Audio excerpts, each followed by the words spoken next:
Hello and welcome to Podiatry Practice Mastery. My name is Don Pelto and I have Brandon Leibowitz. Welcome, Brandon.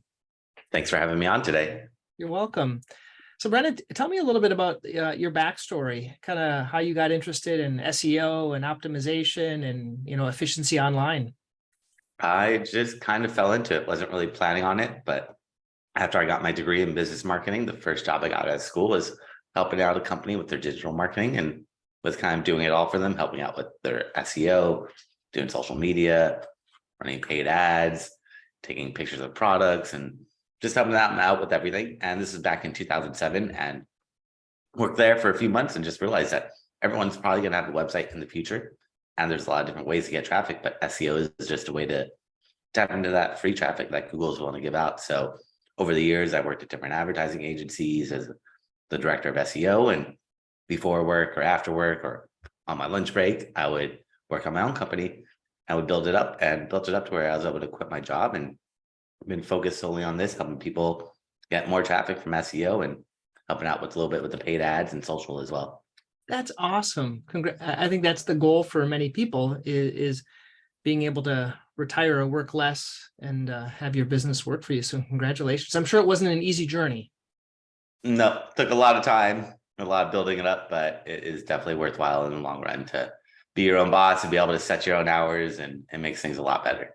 Yeah. So let's kind of focus in on like a healthcare provider, whether it be dentist, doctor, podiatrist, things like that. There's different ways they can grow their presence online. And maybe you could just kind of go over some of the main ways and then kind of focus in on why SEO maybe is one of the better options. Well, the main thing is trying to figure out who your audience is and where are they. So that's number one, is who's your audience and where are they going to be online? Are they going to be on social media? Maybe not so much looking for you on social media. They're probably going to be going on Google or Yelp or one of these other third-party directories that list healthcare providers. Then they'll find you.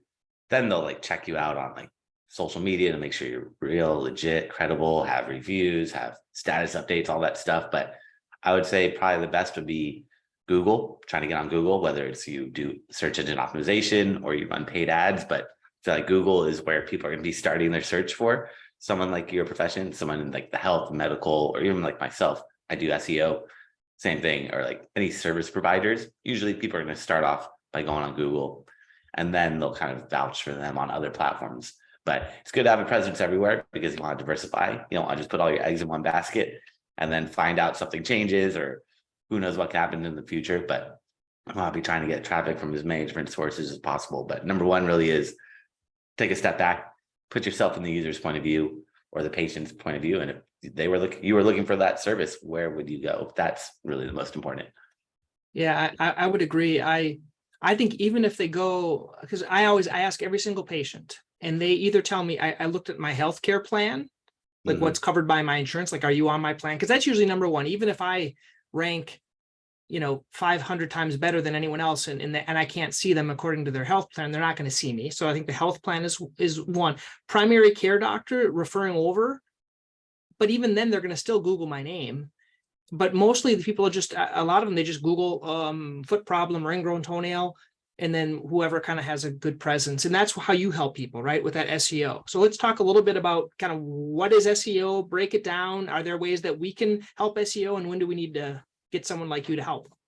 Well, so SEO is search engine optimization, which means ranking websites in the different search engines, which is primarily just Google nowadays. Google really runs everything. So when you search on Google, there's ads at the top. Those are all paid ads where they pay per click. So if you click on one of those websites, that website or that company is paying Google, could be a couple cents per click, could be a couple of dollars per click, could be a couple $100 per click. It gets quite expensive. But right below that is organic, the free listings. And there's 10 websites on that first page of Google. Plus nowadays, there's images that appear, maps appear if you're a local business, videos appear. So best practices, if you have any videos, we're going to optimize them. If not, let's create some videos, because let's try to take up as much free real estate as possible on that first page of Google without spending money on ads. Or you can spend money on ads as well, but I try to get you up there organically. So what are some ways, like if people are listening and they say, okay, Brandon, I want to optimize myself. How do I optimize? Like, what are some of I know you have to do some of it, but are there some things just some easy things that people can try to do on their own first? I mean, yeah, so there's a lot of coding or like changing the code, putting keywords in different places, but something that's pretty easy and straightforward that you don't need to know coding or be tech savvy is just No coding. No, we don't want to code. We don't we'll hire no, you to do that, but things that people can do or they can't do anything. They can't do anything to modify their own SEO. no, the easiest one is just adding more text to every page on your website. So Google feeds off text.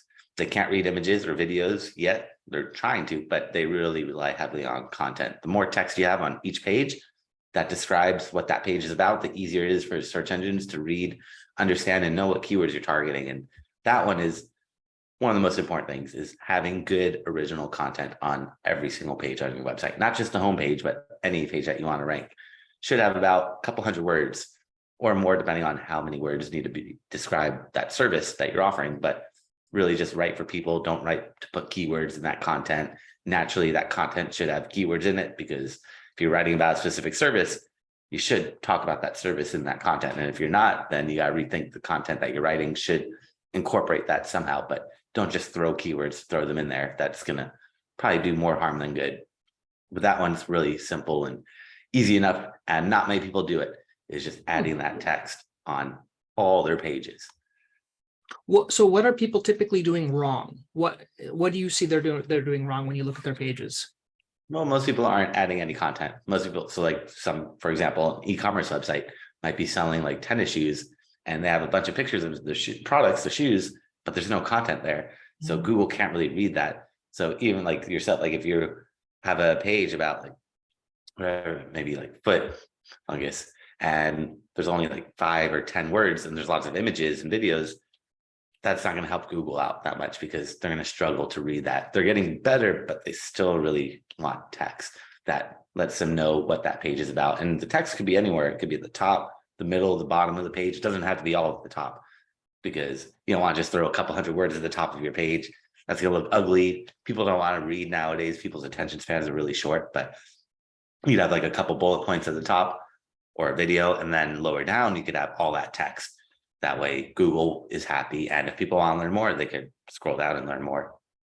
Now, what about like, for example, we're doing a podcast right now, and there's these things now, they say they basically they'll transcribe the podcast for you, and they'll post it on your site. So you have the interview and all that text. Is this like our conversational type of text? Is that is that a good option to just transcribe, like take a YouTube video and transcribe the thing and paste it on your website? Or is that like, no one's going to read that?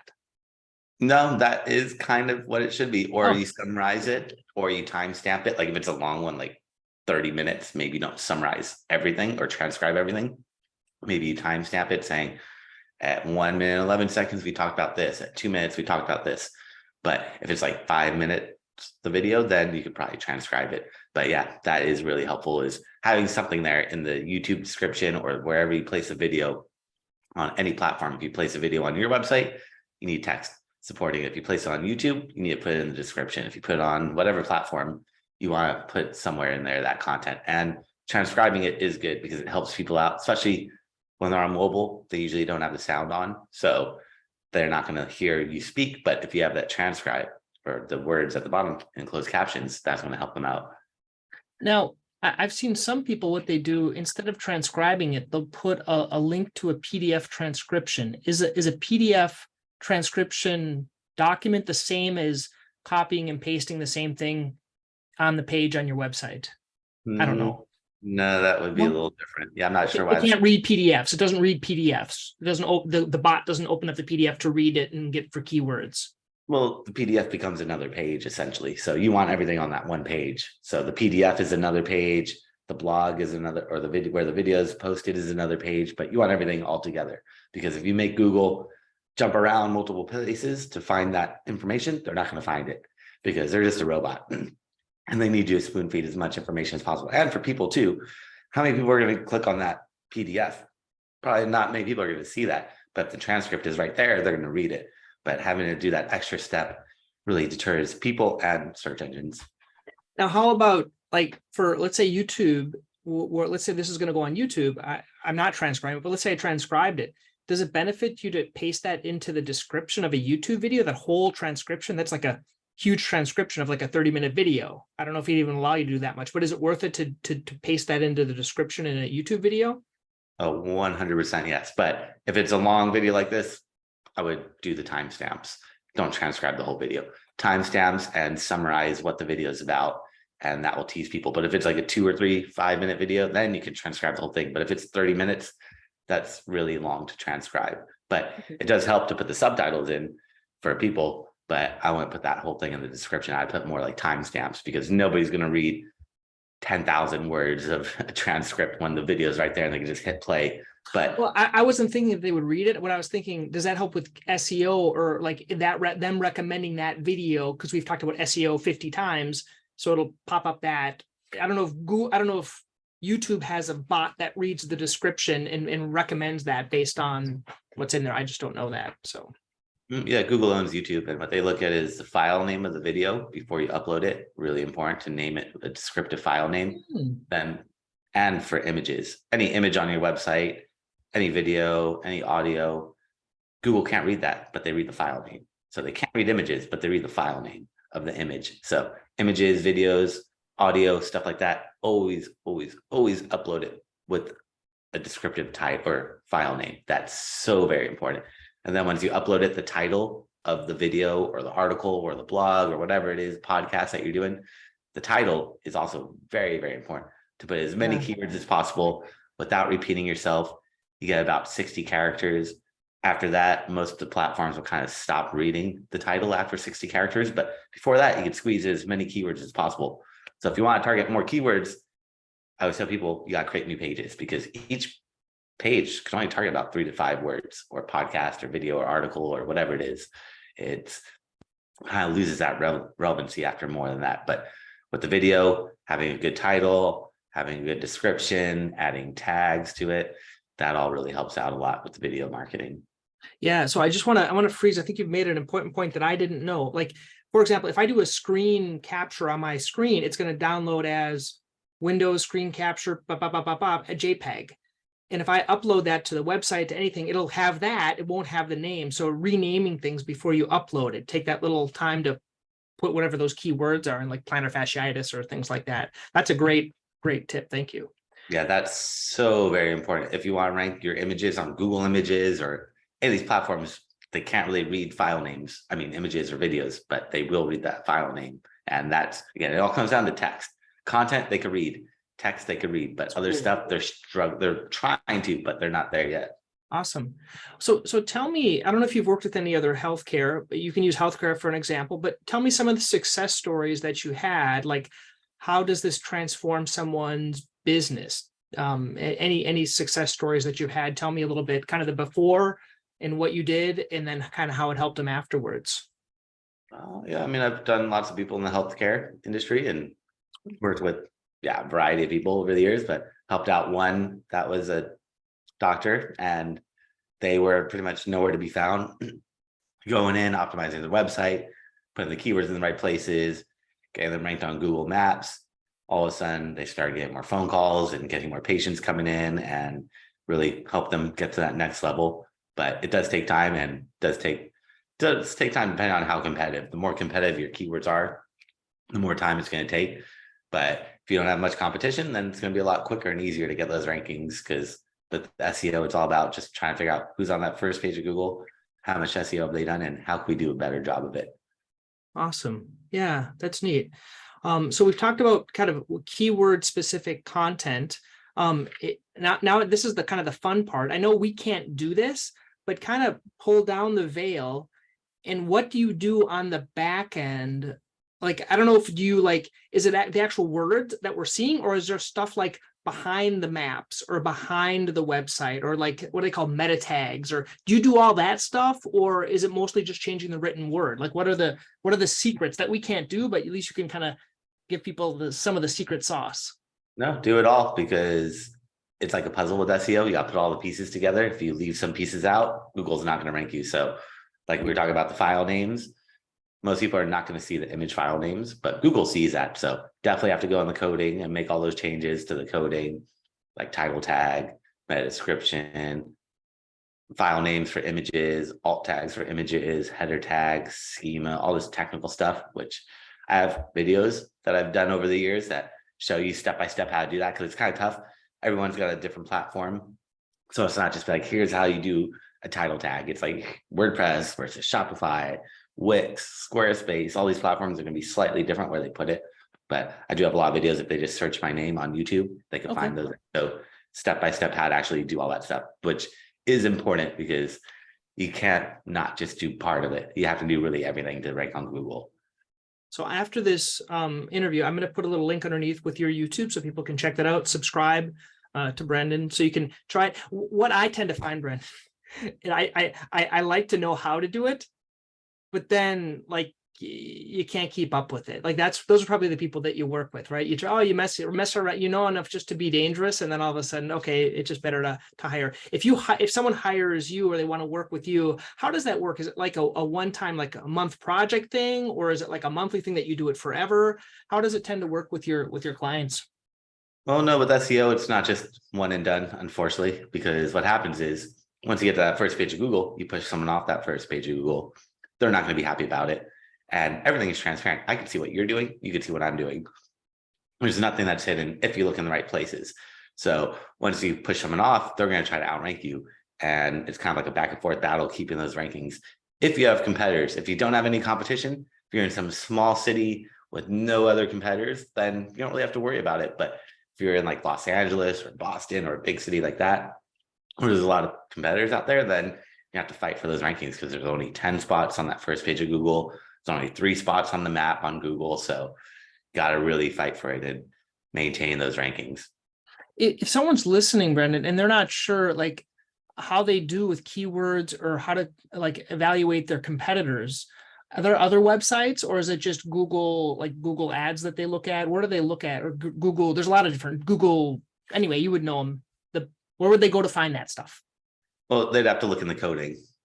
Oh, So that's you can right click on a website and view page source and see all their coding, and then you can see all their keywords that they put all over the website. But a quick, easy way is just search on Google. So go to Google, search for your keywords, see who's on that first page of Google, skipping over the ads, but looking at the organic results and looking at the blue clickable link. That's called the SEO title tag. And that's where everyone puts their keywords. So you can quickly. So you just look at that. So that's an easy way to spy on your competitor's title tag. It doesn't show you everything, but it shows you the title tag, which is one of the more important elements to place keywords. And it's on that first page of Google. They've definitely done some keyword research. They're not just ranked. I mean, sometimes it's a fluke and they just accidentally get there, but 99% of the time, if they're on that first page of Google, they're doing some keyword research, especially if it's like a big corporation like Yelp or Wikipedia or Amazon or Target, Walmart, any of these big sites. You know, they have a whole team of people researching these keywords. So you can just quickly see what your competitors are doing, get ideas off of them, and then you can throw them into different tools like the Google Keyword Planner. It's a free tool from Google that will show you actually how many people search for that keyword. Because just because your competitors are using that keyword, it might have been a good keyword in the past, but maybe nowadays there's a new variation, a singular, a synonym, whatever it may be. Like I started doing digital marketing in 2007. Back then it was called internet marketing. So all over my website and my places, I would focus on internet marketing as a keyword. Nowadays, it shifted over to digital. So now like I got to change internet from internet to digital marketing. So it's just trying to stay up to date with the trends and what people are searching for. And Google Keyword Planner will show you that.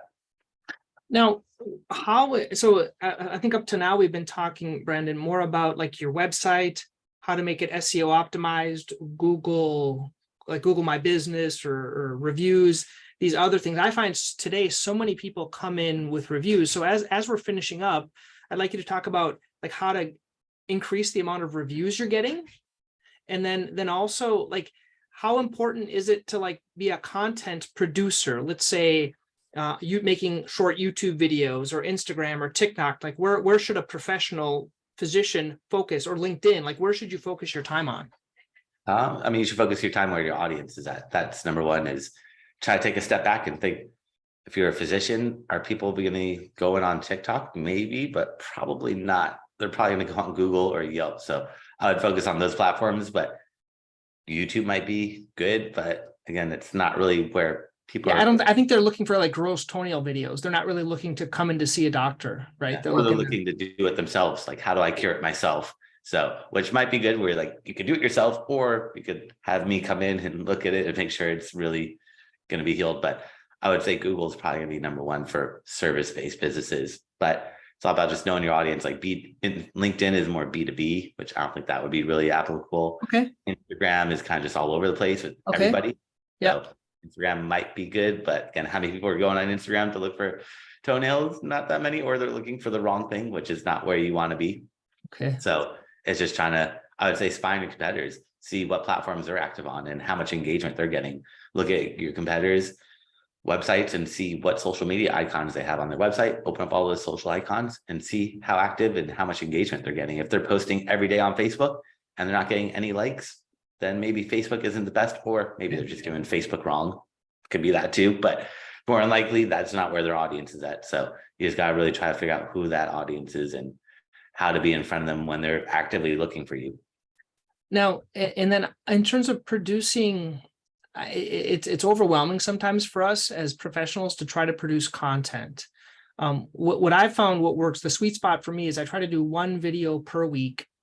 And because I like videos are easier. Like what I was taught is like you have to figure out if you're better at writing, you do one blog a week. If videos are easier, you do one video a week. And then you kind of do that viral thing where you try to send the video around and do stuff like that. What are your thoughts on that method of one a week? Or do we not need to, can you make a website and just never put any content up there? I don't think that's possible, but what do you recommend?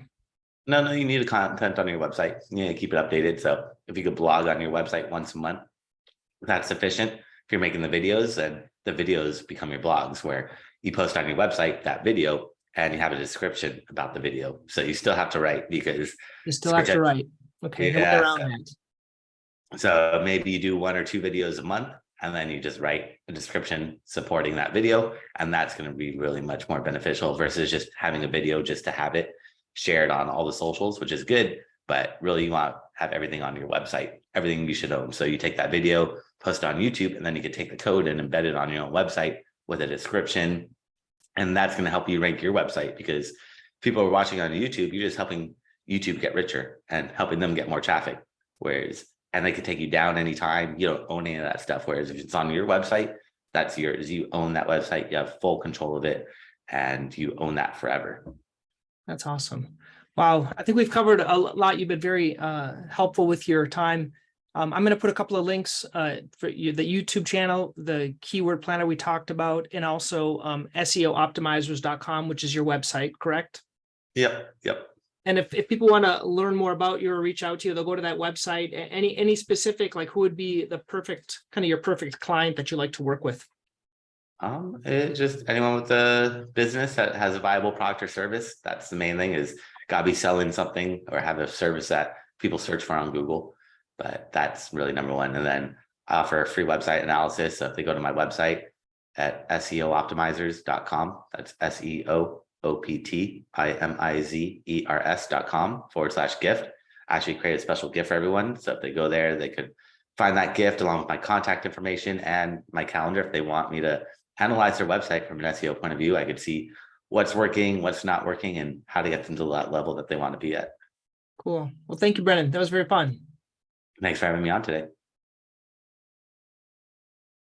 Hey guys, I hope you enjoyed that interview with Brandon. If you want to learn more, please go to underneath this. You can learn more about him and the websites we referenced. Also go to podiatrypracticemastery.com and you can learn more about these other podcasts and interviews and things like that. Okay, have a great one.